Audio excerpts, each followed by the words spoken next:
What's up, YouTube? This is Too Raw for TV. All right, so yesterday I believe I know at least for the Lakers and Suns, I believe it's the last game of the preseason. Um, I believe they used to play 7 games, but because of the whining and complaining of modern day players, they shortened it down to 4. So they get an entire week off before the start of the season. And yet, with all of this rest that's supposed to help preserve these dudes, they still get hurt more often than they ever did before. Whatever. Anyway, the Phoenix Suns were a bit shorthanded. I believe they were in China, I think playing a game over there or something, because Adam Silver got these guys running ragged as far as, you know, having them appear in Canada, playing against Santa Claus or whatever, because he's all about gimmicks. Whatever. But I know that sounds contradictory to me saying the guys get all this rest, and they do, but it just to me sounds stupid. Why go all the way over to China? I mean, I get it if it was a meaningful game, but whatever. Anyway, because of that, I guess a lot of the players were kind of tired. So the guys who got more minutes in this particular game for the Phoenix Suns were the younger guys, I guess the role players. And it was enough because the Phoenix Suns won this game 113-104 to finish the preseason, I believe, 3-1. And the Lakers finished preseason 1-3.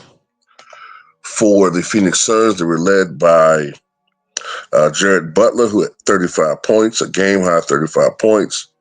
And next, of course, you had Jordan Goodwin, who had 24 points. And I'm struggling with this name right here, but I will learn this guy's name. Kamen Muliach, I believe, had 17 points for the Phoenix Los Angeles Lakers.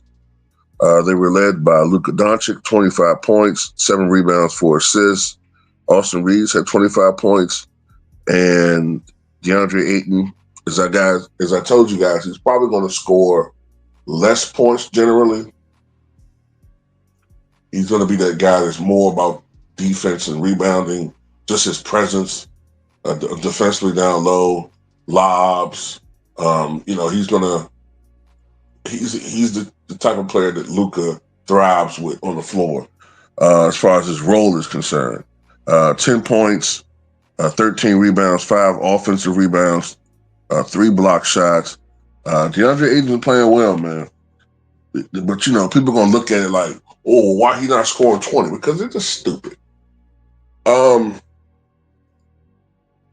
James. Bronny James, 7 points, 3 of 8 from the floor, 0 of 2 from downtown. Game worst, plus minus negative 24 by far.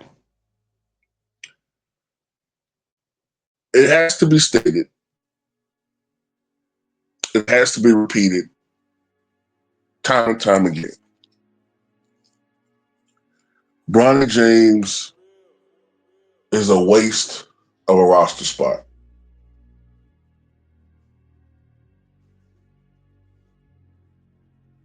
Considering all the hype this guy gets for doing basic shit,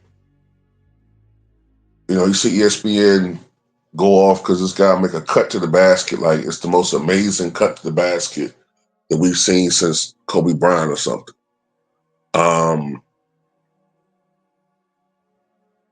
It doesn't make any sense. It's I refuse to live in an alternate reality where I'm supposed to ignore what I'm actually seeing and just go with what is being pushed and promulgated by the mainstream media. These false narratives. I refuse to do that. When I look at Bronny James, And that's nothing that's getting on my nerves. Bronny James is now 21 years old. Okay? We've been down this road before with another former Laker. We've been down this road before with Lonzo Ball. But at least Lonzo had some game. I mean, he just wasn't what his father or his fans was trying to make him out to be. They were trying to make this dude out to be Steph Curry. This guy's being compared to Michael Jordan. You know, in reality, come on, man. What are we doing here? And all we did was push back against this. All we did was push back against these ridiculous comparisons and these ridiculous narratives. We were called haters. We were correct that he wasn't going to be that. Did anybody ever apologize to us for any of that? Anybody say, okay, you know what, you guys right? No, they never do that. But at least Lonzo Ball was good enough to be in the league. And there were stretches where he played well before injuries. This dude sucks. I'm not going to participate in this.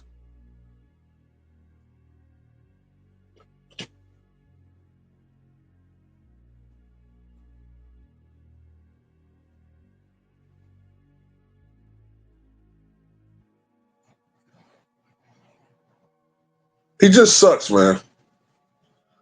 And, you know,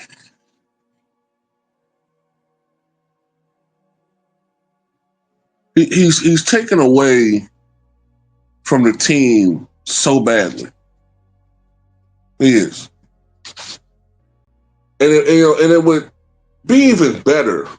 You know, it would be even tolerable if I didn't get a sense of, you know, what Bronny is like. It's almost like a sense of entitlement with him.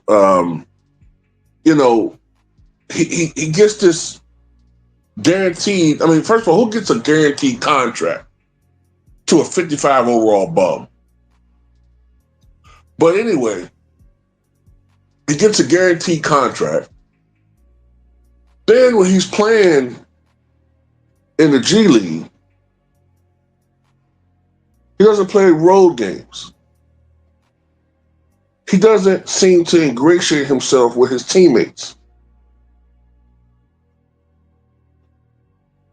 He doesn't seem to be putting in that work that his father just lamented about on that podcast, how guys don't want to work. Your son don't want to work.